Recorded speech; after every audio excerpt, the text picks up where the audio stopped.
तुमसे भी नहीं छूटा, आओ हाथ से हाथ मिलाओ, सब मिलके तोड़े। हाथ से हाथ मिलाओ, चलो मिलकर के इकट्ठा तोड़े। हाथ मिलाने वाले इकट्ठे हो सकते हैं लेकिन संगठित नहीं हो सकते हैं। और हृदय से हृदय मिलाने वाले इकट्ठे ही नहीं होते हैं बल्कि संगठित होते हैं। बोलो होते हैं कि नहीं होते हैं? आजकल लोग क्या करते हैं? हाथ से हाथ मिलाते हैं। मिलाते हैं कि नहीं मिलाते?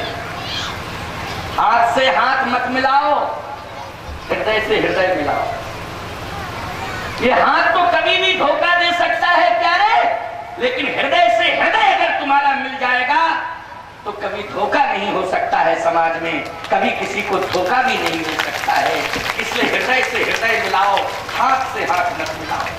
अब आजकल तो हाथ से हाथ नहीं मिलाते, अब तो हाथ से हाथ हिलाते।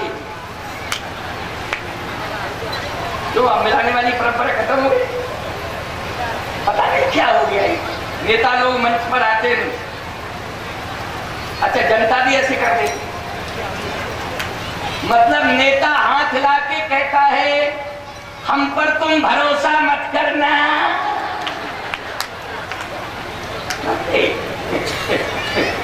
तो जनता भी कहती हम तुम्हारे नहीं हैं। तो भाई अर्थ हो गया कि नहीं हो गया? ये क्या समझ में नहीं आता है? इस तरह से क्या नाटक नौटंकी हो रहा है। बोलो होता है कि नहीं? अक्सर कर तुमने देखा होगा नेताओं। ये हमारी संस्कृति नहीं है प्यारे।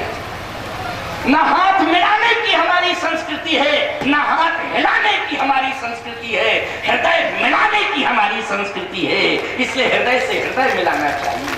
आज हृदय से हृदय मिल जाना चाहिए। लेकिन ये राजाओं का हाथ से हाथ तो मिल रहा है लेकिन हृदय से हृदय नहीं मिल रहा है। बस यही विडंबना है। इसलिए विफलता मिल रही है इन राजाओं को, सफलता नहीं मिल रही है, विफलता मिल रही है। आइए आपको सुनावें। 10,000 राजा हाथ से हाथ मिलाने लगे। कहते हैं आओ हाथ से हाथ मिलाएं और अपना अपना हाथ मजबूत करें और सफलता हासिल करें। हिंदुस्तान से तो हाथ साफ ही हो गया।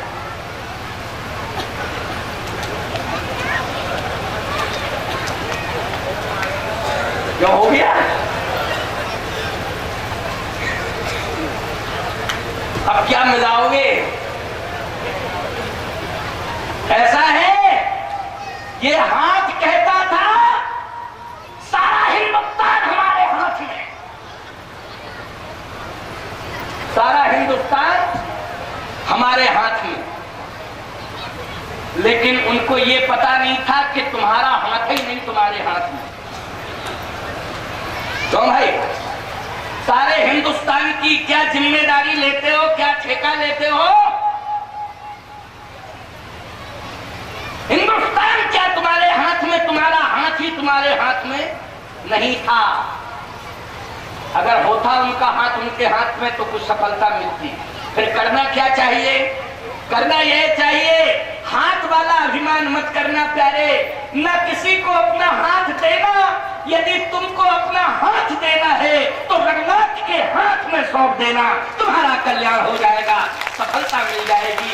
इन राजाओं को आपस में हाथ से हाथ नहीं मिलाना चाहिए था, बल्कि रघुनाथ बैठे हुए थे, अपना हाथ उनके हाथ में थमा देते। क्यों यही करना चाहिए था कि नहीं?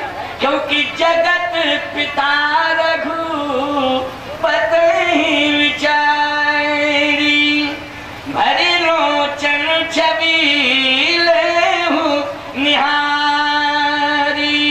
उनमें से कुछ समझदार थे, उन्होंने कहा कि नहीं नहीं नहीं नहीं, अब धनुष के पास जाना नहीं चाहिए, बिल्कुल नहीं जाना चाहिए। क्यों? इसलिए नहीं जाना चाहिए कि ये धनुष साधारण नहीं है। क्या है धनुष? अच्छा एक बात आपको और बताएं, इस धनुष ये ना हिल रहा है ना डुल रहा है, कारण क्या है? कारण यह है इस धनुष के ऊपर भगवान शंकर बैठे। अच्छा बोलो ये किसका धनुष है जरा बताओ? ये धनुष है भगवान शंकर का। बोलो है कि नहीं शंकर जी का धनुष? और ये राजा सब धनुष तोड़ने के लिए आए, लेकिन इस धनुष पर कौन बैठा है? भगवान भोला, बोलो भोलानाथ बैठा है कि नहीं? बटेश्वर नाथ, ठीक है ना, वो बैठे हैं धनुष के ऊपर। अब जब धनुष के ऊपर भगवान शंकर बैठे, ईमानदारी से बताओ किसी की हिम्मत है हिलाने डुलाने की? अगर हो तो बता दो, कौन हिला सकता है, कौन डुला सकता है? किसी की हिम्मत नहीं है प्यारे। भगवान शिव बैठे हैं। क्यों बैठे हैं? इसलिए कि ये धनुष मेरे इष्ट के हाथों में जाएगा। आज ये भोला इस धनुष को देगा तो अपने इष्ट के हाथों में देगा। किसकी हिम्मत है इस धनुष को छू ले? जब भोला ही रक्षक है तो कौन छुए? एक और आ गया बीच में, टपक गया। आप जानते वो कौन था? रावण। तो भाई रावण आया कि नहीं आया? ये भी तो आया था, लेकिन रावण धनुष के पास गया नहीं, पहुंचा तो। अच्छा, रावण को देख करके जितने राजा बैठे थे उन सबने जो है अपने अपने हथियार डाल दिए। क्यों डाल दिए? बोले अब तो रावण आ गया, अब तो चांस खत्म। पक्की बात है कि ये तोड़ेगा और सीता जी को ले जाएगा। रावण जैसे ही पहुंचा तो बाणासुर कहता है भैया पहले आप जाओगे धनुष के पास कि हम? पहले कौन जाएगा? रावण बोला अभी बताता हूं, अभी बताता हूं। रावण ने जैसी पोजीशन ली और धनुष को देखा तो कहा बाणासुर न तुम जाओगे न हम जाएंगे, अपने अपने घर। क्यों? इसलिए कि जैसे ही मैंने धनुष को देखा तो उस धनुष के ऊपर हमारे गुरुदेव बैठे हुए हैं और वो कहते हैं रावण यदि तूने धनुष को हाथ लगा दिया तो मैं तीसरे नेत्र से तुझे जला करके भस्मीभूत कर दूंगा, जला करके खाक कर दूंगा। तो रावण बोला मरने नहीं आए। क्यों भाई? मरने के लिए नहीं आए। देखो सीता जी के ऊपर 2 बार रावण की निगाहें, एक तो जनकपुर में, तो तीसरा अंगार, तीसरा नेत्र अंगार बन करके भगवान शंकर का तीसरा नेत्र अंगार बन करके रावण को वापस कर देता है। और पंचवटी में लक्ष्मण रेखा अंगार बन करके रावण को बैक कर देती है। बोलो कर देती कि नहीं? उस समय बैक सीता जी का रेखा के बाहर नहीं निकलती तो क्या रावण ले जा सकता था सीता जी को?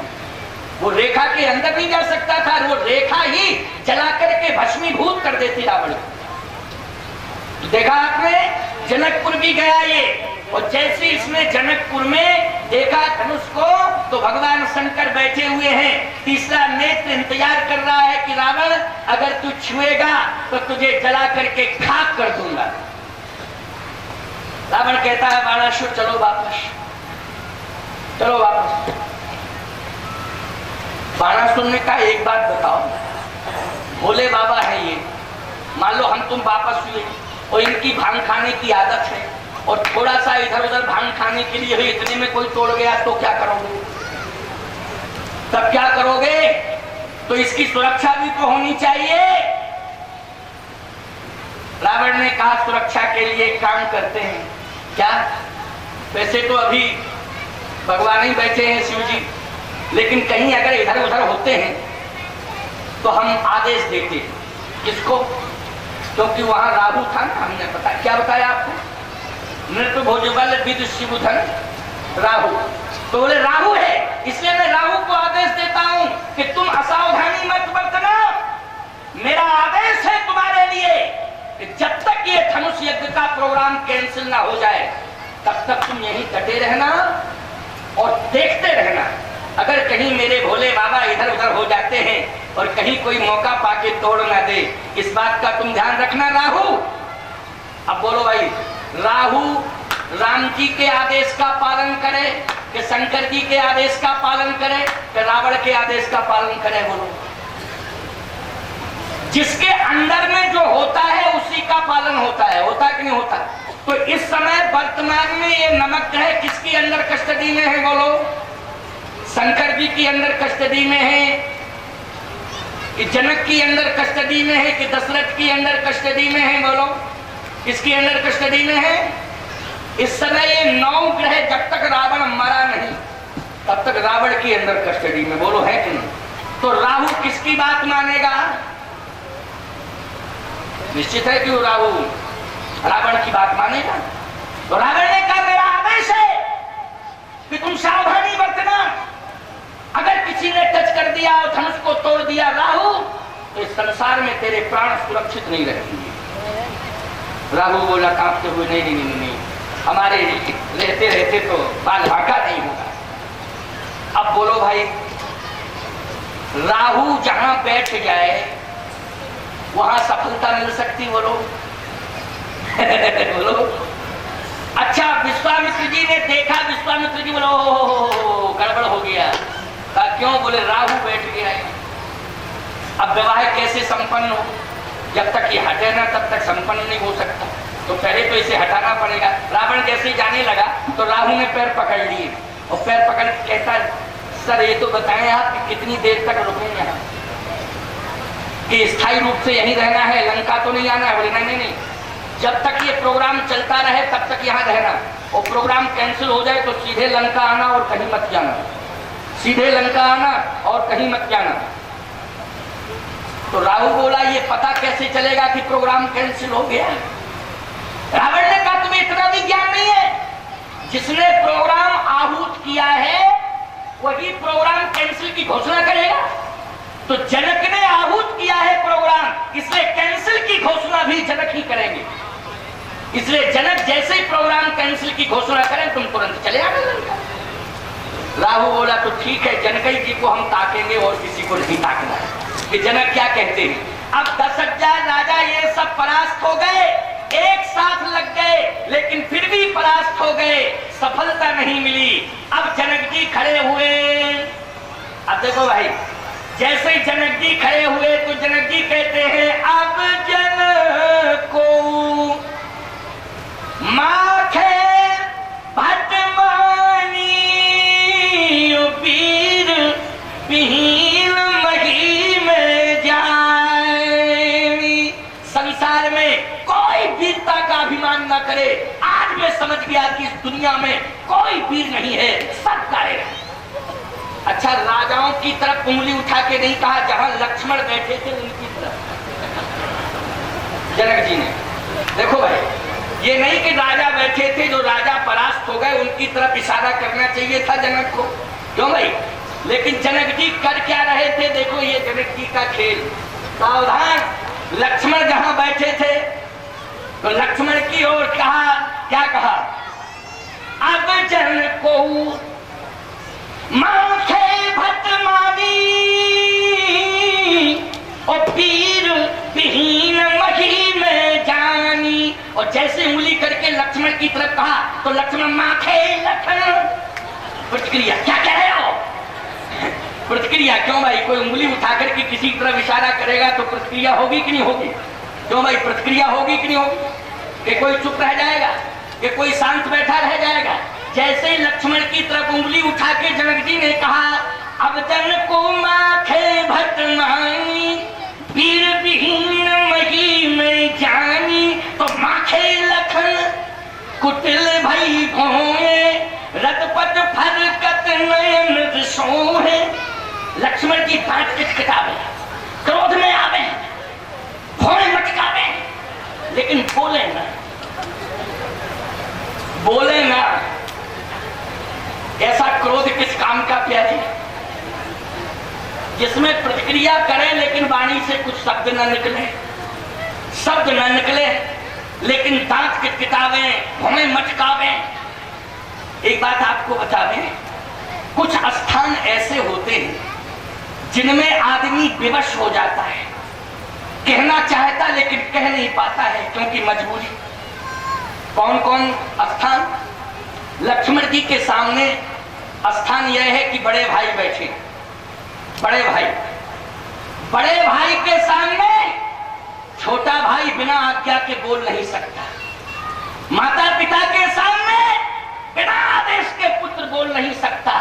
गुरु के सामने बिना आदेश के शिष्य बोल नहीं सकता। बोलो, यही नियम है कि नहीं? इसी प्रकार से अगर सास ससुर बैठे हों बिना उनके आदेश के बहू बोल नहीं सकती। बोलो, यही नियम है कि नहीं? यही नियम है, बिल्कुल नियम तो यही है। एक बार क्या हुआ, एक आदमी मरा, अज्ञात स्थिति में मरा। जब अज्ञात स्थिति में मरा तो उसकी लाश का अंतिम संस्कार किसी ने कर नहीं पाया, क्योंकि अज्ञात मरेगा तो कौन करे। तो पड़ा रहा, हड्डी हड्डी रह गई, बाकी सब नष्ट। अकबर के साथ बीरबल घूम रहा था, समझने लगा। अकबर के साथ बीरबल घूम रहा था। देखते देखते घूमते बीरबल की, अकबर की निगाह पड़ी। बोले, बीरबल जरा देखो देखो देखो, ये क्या है? बीरबल गया, बोले, हुजूर किसी मनुष्य का ये अस्थि पंजर है, किसी मनुष्य का। बोले, क्या प्रमाण ये मनुष्य का है? बोले, श्रीमान जी पूरा आकार प्रकार सारी स्थिति परिस्थिति वो मनुष्य का ही, मानव का अस्थि पंजर है। बोले, बताओ स्त्री का है कि पुरुष का? अब बीरबल बोला कि ये तो नहीं बता सकता हूं, लेकिन ये जरूर बता सकता हूं। क्या? बोले, क्यों नहीं बता सकते? फिर देख के आओ। तो फिर दोबारा देख के आया। बोले, ये भी बता दूंगा कि स्त्री का है कि पुरुष का है। अच्छा बोल, किसका है? बोले, पुरुष का। अच्छा पुरुष का है, कहां का है रहने वाला? अरे बोले, सर ये क्या पता था, वहां लिखा पढ़ा थोड़ी थी, ये अभी आप अजीब बात करते हो। अरे बोले, देख के आ ठीक से। वो तो बीरबल बोले, सरकार ये नहीं कह सकता हूं कि ये किस गांव का है, लेकिन ये कह सकता हूं कि ये ससुराल में रहा परमानेंट। बोले, ससुराल में रहा ये परमानेंट, ये कह सकता हूं। का ये कैसे अंदाज लगा? बोले, सर इसलिए अंदाज लगा कि जब हमने इसकी खोपड़ी देखी और फिर नीचे नाक के नीचे मुंह देखा, फिर थोड़े से दांत देखे तो इसके दांत ऊपर भी घिसे थे और नीचे भी घिसे थे। तो बोले, इससे क्या अंदाज लगा? बोले, इससे ये अंदाज लगा कि ये जिंदगी भर ससुराल में रहा, और जो जिंदगी भर ससुराल में रहते हैं वो उनके दोनों ऊपर के और नीचे के दांत घिस जाते हैं। क्यों घिस जाते हैं? पत्नी कोई गलती करे तो पत्नी को कुछ कह तो पाते नहीं है, क्योंकि उसके माँ बाप सामने खड़े तो दांत ही किसके साथ ही रहते हैं, ऊपर नीचे दांत ही किस कुछ कह तो पाते नहीं है। नियम है ये, कैसे माता पिता के सामने कहा जाए। तो सर हमें ये पक्का विश्वास हो गया कि ये जिंदगी भर ससुराल में रहा व्यक्ति, इसके दांत बता रहे हैं ऊपर नीचे के। तो कहने का तात्पर्य मेरा ये है कि लक्ष्मण जी की जो कंडीशन थी वो दांत मिसमिसाने वाली थी। माखे लखन कुचल भई भौएं फड़क रही, दांत किसकिसा रहे हैं, ओंठ फड़क रहे हैं, लेकिन वाणी से बोल नहीं पा रहे। बोल क्यों नहीं पा रहे? इसलिए कि कहे न सकत रघुवीर डर, लगे बचन जनुबान। बड़े भैया राम बगल में बैठे, हम कैसे बोले? बिना उनकी आज्ञा के हम जनक बोल नहीं सकते हैं। मन में लक्ष्मण कह रहे, लेकिन कहना बहुत कुछ सहायता। देखो, क्रोध है लक्ष्मण के, लेकिन नियंत्रण में है क्रोध की नहीं। बोलो, हम कहते हैं क्रोध नियंत्रण में अगर है तो अनुशासन है। जैसे आप जानते हो, आग अगर चूल्हे के अंदर है तो वो आग घर को चलाती है। क्यों? घर को चलाती है कि नहीं? चूल्हे के अंदर की आग घर को चलाती है, और चूल्हे के बाहर यदि आग निकल जाए तो घर को जलाती है। क्यों जलाती है कि नहीं जलाती? बोलो। मर्यादा के अंदर अगर क्रोध है तो वो अनुशासन का स्वरूप है, उससे परिवार और समाज नियंत्रित होता है। लेकिन मर्यादा से की सीमा पार करके अगर क्रोध हो जाता है तो वो समाज के विनाश का कारण बन जाता है। इसलिए क्रोध जो है सीमित होना चाहिए, मर्यादा की सीमा के अंदर होना चाहिए। बोलो, लक्ष्मण का क्रोध मर्यादा की सीमा के अंदर है कि नहीं? इतनी बड़ी बात जनक जी कह गए, लेकिन लक्ष्मण जी को क्रोध आ रहा है, परंतु कुछ बोल पा रहे हैं क्या? क्यों? मर्यादा की सीमा के अंदर है। कहीं न सकत रघुवीर डर, लगे बचन जनुबान। जनक जनक जी के वो वचन बाण की तरह चुभ रहे हैं लक्ष्मण के हृदय में। कौन से वचन? वीर विहीन मही में जानी। जबकि वहां दो दो वीर बैठे, पुरुष सिंह तो वीर जो है वीर के नहीं, और दो वीरों के बीच में जनक जी कहें वीर विहीन मही में जानी।